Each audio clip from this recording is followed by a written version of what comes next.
A classe roceira e a classe operária ansiosas esperam a reforma agrária, sabendo que ela dará solução para a situação que está precária. Saindo projeto no chão brasileiro, de cada roceiro plantar sua área. Sei que na miséria ninguém viveria e a produção já aumentaria 500% até na pecuária.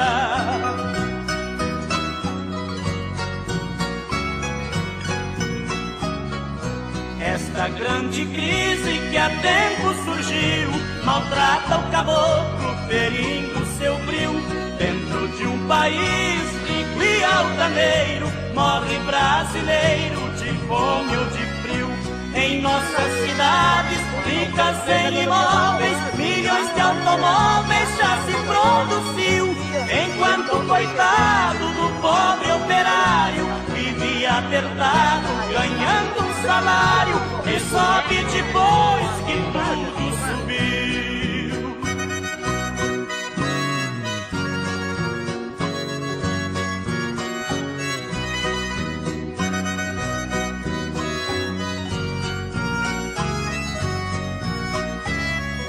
Nosso lavrador que vive do chão só tem a metade da sua produção, porque a semente que ele semeia tem que ser alheia com o seu patrão. O nosso roceiro vive num dilema, e o seu problema não tem solução, porque o ricaço que vive folgado acha que o projeto, se for assinado, estará ferindo a Constituição. Eu vim pra cá em fevereiro de 2001, quer dizer que tá com 11 anos, né?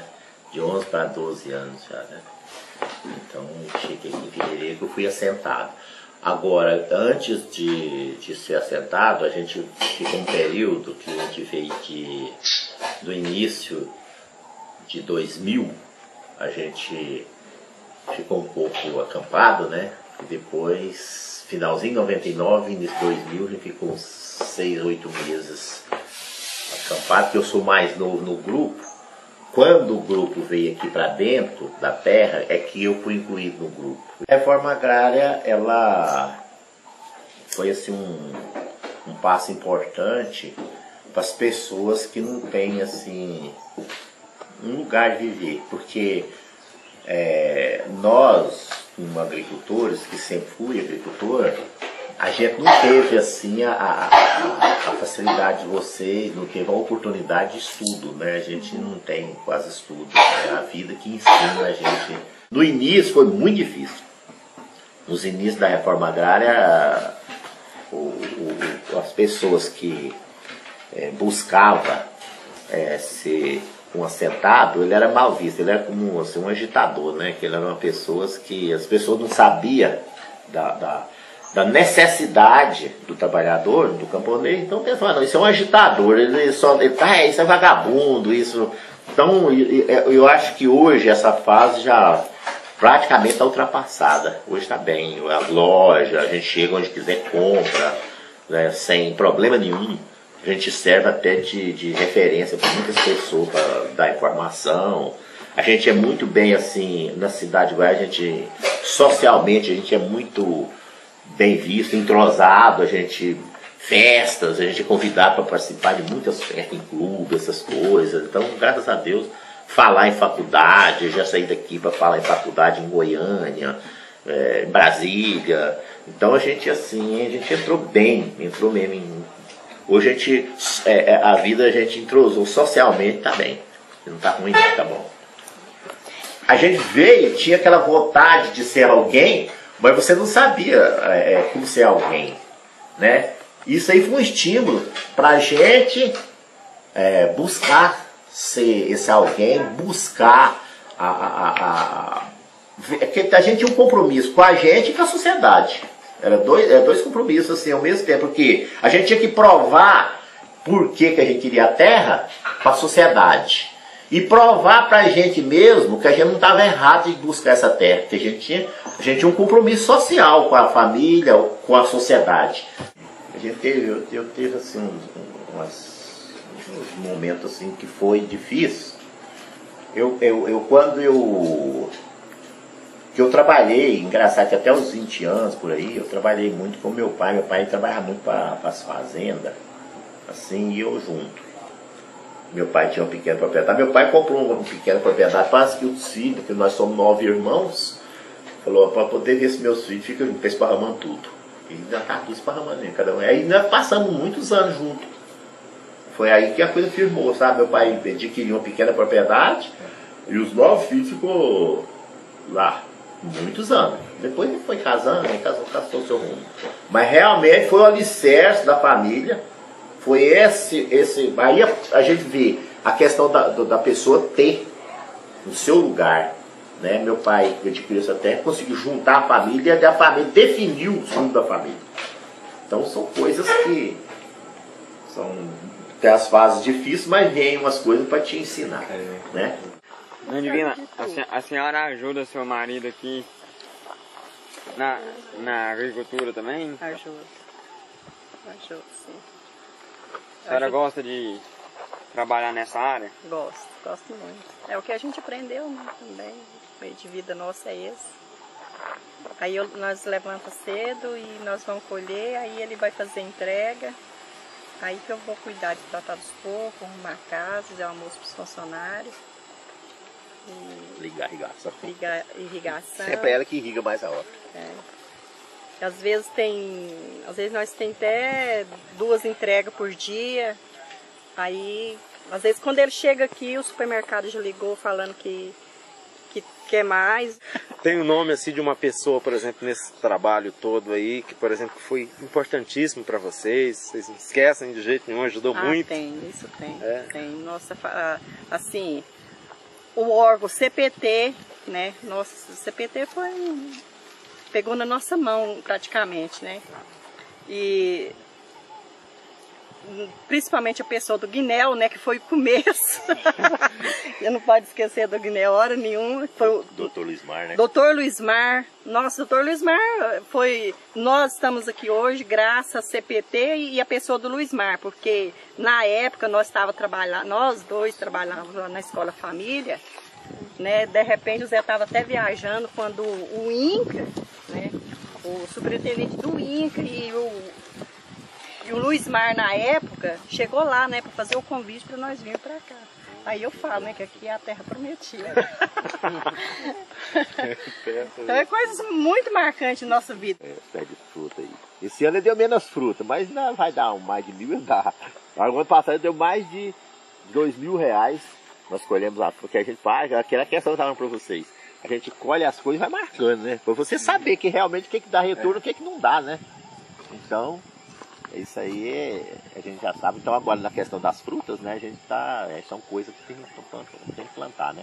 Para quem está nesse meio da reforma agrária, não tem dúvida que é uma política extraordinária em todos os sentidos. Mas a sociedade brasileira não conhece essa política.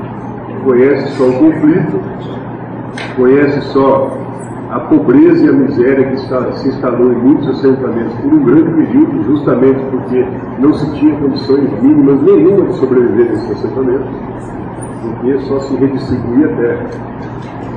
E o pouco que se fez foi feito com muito pouco qualidade. E isso influencia muito em várias escalas. E primeiro tem que se entender que reforma agrária não é uma política do INCRA. Isso tem que ficar claro para todos. E é difícil a gente fazer as pessoas entenderem isso. Eu acho que aqui hoje a gente dá um exemplo muito claro de como é que tem que ser a política de reforma agrária. Com a participação das universidades públicas. Porque senão não se completa esse círculo de qualidade da reforma agrária. A reforma agrária é uma política de Estado. E se o Estado brasileiro não estiver engajado nela, ela não acontece também de maneira massiva e com qualidade. E aí eu estou dizendo do Legislativo e do Judiciário. Eu não tenho nenhuma dúvida. No dia que a sociedade brasileira conhecer os benefícios da reforma agrária, nós vamos conseguir fazer efetivamente a reforma agrária massiva e com qualidade. E cabe, não é uma política ultrapassada, não, como muita gente prega. Cabe reforma agrária a qualquer momento, principalmente agora. Ela é muito oportuna agora, quando inclusive se discute daqui a pouco a falta de alimento para alimentar a população mundial, que já está batendo no patamar de 7 bilhões de pessoas no mundo. E a gente tem construído uma parceria muito grande com o IPEA. Só para dar um exemplo, o IPEA acabou de concluir uma pesquisa que comprova, inclusive, que o agricultor familiar e os assentados se inserem nesse contexto. Eles são até um pouco mais produtivos do que a agricultura em escala. Então, isso é um dado fundamental. E isso ninguém de vocês viu passar no Jornal Nacional, nem no Jornal da Band, nem no Jornal da Record, nenhum jornal. Isso não interessa para quem domina os grandes meios de comunicação. Porque, obviamente, o que se passa para a sociedade brasileira é pequeno, coitadinho. Deixa ele lá. Ele produz para comer e então deixa ele quietinho lá. Mas para a grandeza da produção agropecuária ele não serve. Porque ele é muito arcaico. Ele não usa tecnologia, ele fica só puxando um cabo de enxada, e não é essa a verdade. Não é isso. Não é isso que ocorre hoje. Então isso se dá exatamente por conta da disputa ideológica muito acirrada que dá no campo da reforma agrária. Então aqui o assentamento Serra Dourada, aqui tem 15 famílias, o José Cardoso é um membro do assentamento, já tem algum tempo que está no assentamento, e eu disse lá naquele dia, primeiro eu preciso de uma luta para ir para a terra, depois de uma outra luta para conseguir ficar na terra. Aí eu preciso o quê? Ter um espaço de produção, de comercialização. Isso que nós estamos aqui presenciando aqui vai ser aqui uma unidade de produção de coco de frutas, que é um trabalho da cooperativa. Então, criou uma cooperativa em Serra Dourada, chama Cooperativa Mista de Agricultores Familiares do município de Goiás e região. Tem pessoas de Goiás, Itaberaí e Coraí. Então aqui, isso aqui vai ser uma indústria, então, que é também para facilitar para que as pessoas tenham renda, possam vender as coisas, ter recursos e continuar aqui na parcela, né? E também colocar para vocês lá produtos fresquinhos, com qualidade, produzidos aqui mesmo na reforma. Aqui no município de Goiás, com mais de 20 assentamentos de reforma agrária, a missão do INCRA nesses próximos anos é atuar fundamentalmente na consolidação desses assentamentos. O que é isso?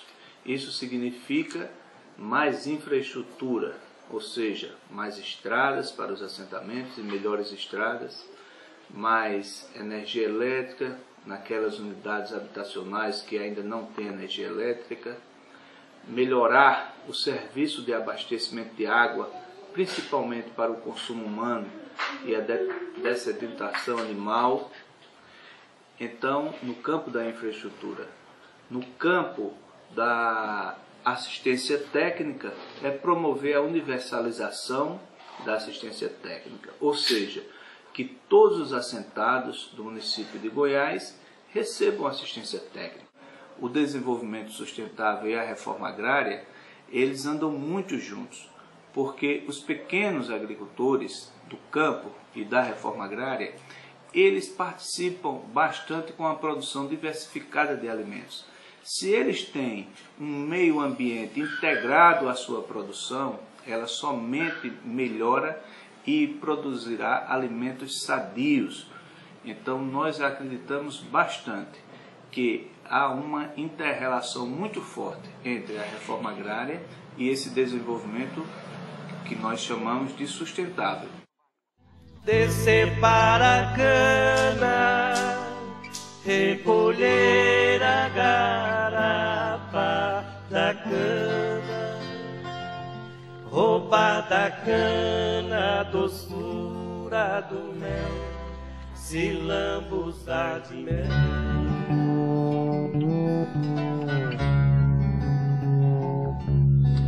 Afagar a terra, esquecer os desejos da terra. Se o da terra propicia a estação e fecundar o chão.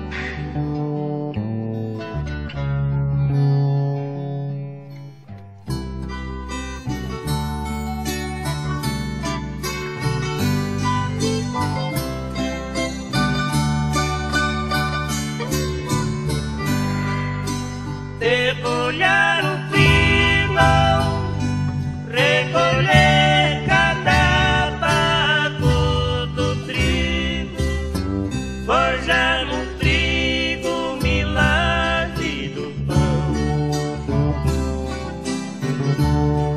e se fartar